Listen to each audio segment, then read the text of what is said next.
ఐదేళ్లలో మనకు 1-6 మంత్రి పదవి ఇవ్వడానికే ఎన్నోసార్లు మీన మేషాలు లెక్కబెట్టారు.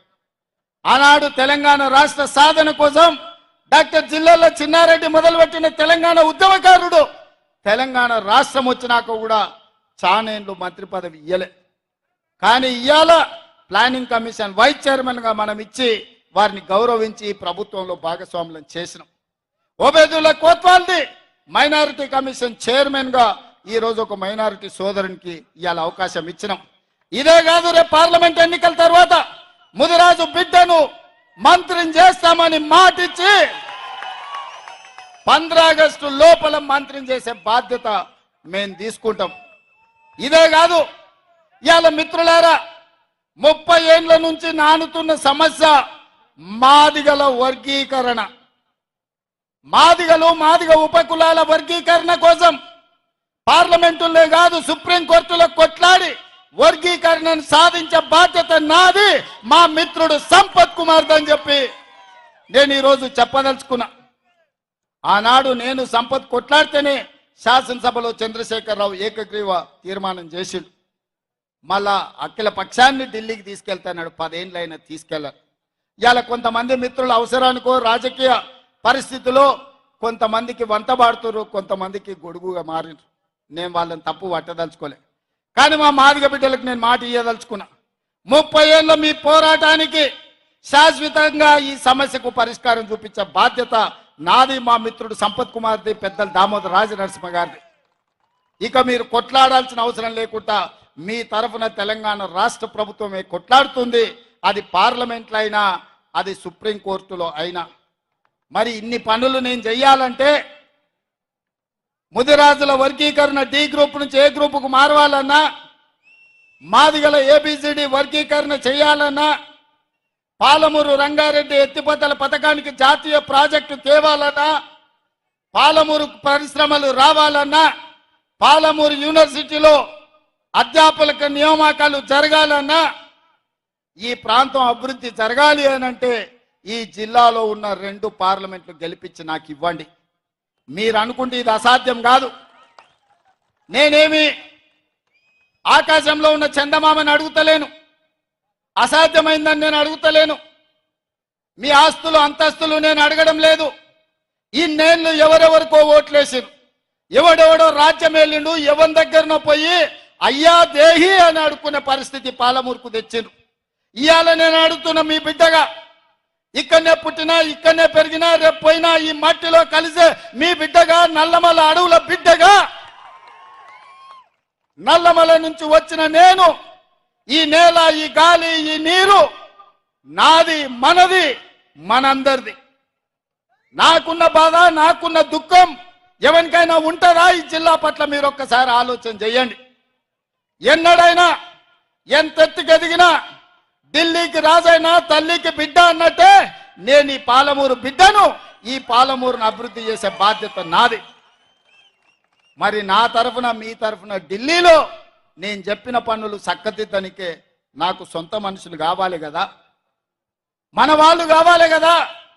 మట్టి పోయినా ఇంటోడే పోవాలని పెద్దలు చెప్పారు. మరి ఇంత పెద్ద సమస్యల్ని పరిష్కరించాలంటే పార్లమెంటులో మన బిడ్డ, మన ప్రభుత్వం చెప్పినట్టు పనిచేసే వాళ్ళు కావాలన్నా వద్దా ఒకసారి ఆలోచన చేయండి. ఇవాళ ప్రభుత్వం మనది, ఇంకా 4.5 ఏళ్ళు మనం ఉంటాం. ఇవాళ పేదలకు పెన్షన్లు ఇవ్వాలన్నా, నిరుపేదలకు ఇందిరమ్మ ఇండ్లు ఇవ్వాలన్నా, చదువుకున్న పిల్లలకు ఉద్యోగాలు ఇవ్వాలన్నా, ఈ ప్రాంతంలో పెట్టుబడులు తేవాలన్నా ఈ ప్రభుత్వానికి అనుకూలంగా ఉన్నప్పుడే, ఈ ప్రభుత్వానికి అనుకూలంగా ఈ 2 పార్లమెంట్లు తెలంగాణలో 14 సీట్లు గెలిపించినప్పుడే కదా ప్రయోజనం ఉంటుంది. ఇవాళ అధికారం మన చేతులుంది, ప్రభుత్వం మన దగ్గర ఉంది. మన శత్రువు చేతుల కత్తి పెడితే వాడు పక్వాన్ని పడివాడు, మళ్ళీ మనల్నే పడతాడు, మన కడుపులనే పొడుస్తాడు. అరుణమ్మ మోడీ ప్రభుత్వంలో చేరింది. కేసీఆర్ దగ్గర చాలా మంది తాబేదారులు ఉన్నారు. 10 ఏళ్ల నుంచి కేసీఆర్ ముఖ్యమంత్రిగా ఉండే కదా మొన్నటి వరకు. ఈ 10 ఏళ్ళు నరేంద్ర మోడీ ప్రధానమంత్రిగా ఉండే కదా. మరి మొనగాళ్ళు వాళ్ళ దగ్గరికి పోయి మన పాలమూరుకు 10 పైసలైనా తెచ్చిర్రా, పాలమూరు రంగారెడ్డి ఎత్తిపోతల పథకానికి జాతీయ ప్రాజెక్టు తెచ్చిండ్రా?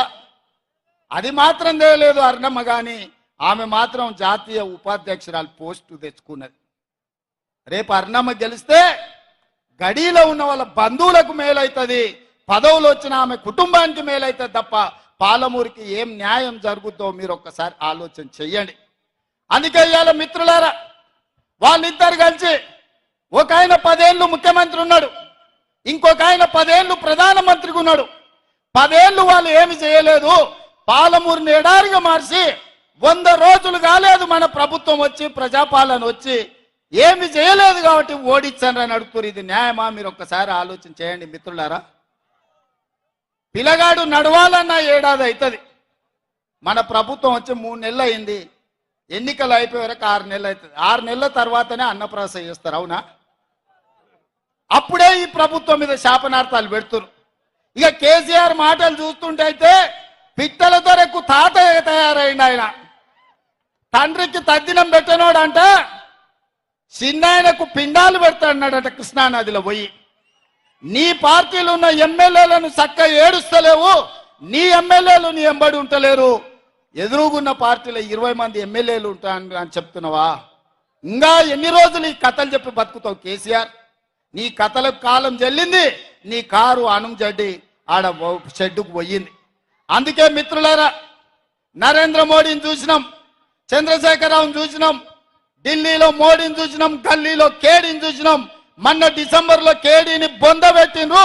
ఈసారి మోడీని ఓడగొట్టి పాలమూరు పౌరుషాన్ని చూపించాలని చెప్పి మా మిత్రులందరికీ నేను విజ్ఞప్తి చేస్తున్నా. ఈ జిల్లా నుంచి ముఖ్యంగా ఇవాళ మనల్ని దొంగ దెబ్బతీయాలని బీజేపీ వాళ్ళు, బీఆర్ఎస్ వాళ్ళు ఒక్కటయ్యి మన వెనకంగా కుట్రలు చేస్తుండ్రు. అప్రమత్తంగా ఉండండి. మనం ఎట్లా గెలుస్తాం? 7 మంది ఎమ్మెల్యేలు ఉండ్రు, జిల్లాలో 12 మంది ఎమ్మెల్యేలు ఉండ్రు, మా సారే ముఖ్యమంత్రి ఉన్నాడు, మా అన్న ఏదంటే చేస్తాడని మన పిల్లలకిన ఊకున్నారనుకో తాబేలు కుందేలు కథ అవుతుంది. కుందేలు లెస్స ఉరుకుతుందా అని తాబేలుతో పోటీ పెడితే కుందేలు పోయి మంచిగా చెట్టు నీడ చూసుకొని నిద్రపోయిందంట. తాబేలు ఆగకుండా నడుచుకుంటా ముందరికి పోయి తాబేలు గెలిచిందని చెప్పారట. ఇవాళ మా కాంగ్రెస్ పార్టీ కార్యకర్తలకు కూడా నా విజ్ఞప్తి ఒక్కటే, మనం ఉరకాల్సిన పని లేదు. మనల్ని నడిస్తే కూడా మనల్ని వీకెటోడే ఈ రాష్ట్రంలో లేడని నేను చెప్పదలుచుకున్నా. గల్లీలుండే కేడీ వచ్చినా, ఢిల్లీ నుంచి మోడీ వచ్చినా, ఈ గడ్డ మనది, ఈ అడ్డ మనది, ఈ అడ్డ మీద 3 రంగుల జెండా ఎగరేసే మొనగాళ్ళు మనోళ్ళు అని చెప్పి నేను స్పష్టంగా చెప్పదలుచుకున్నా. అందుకే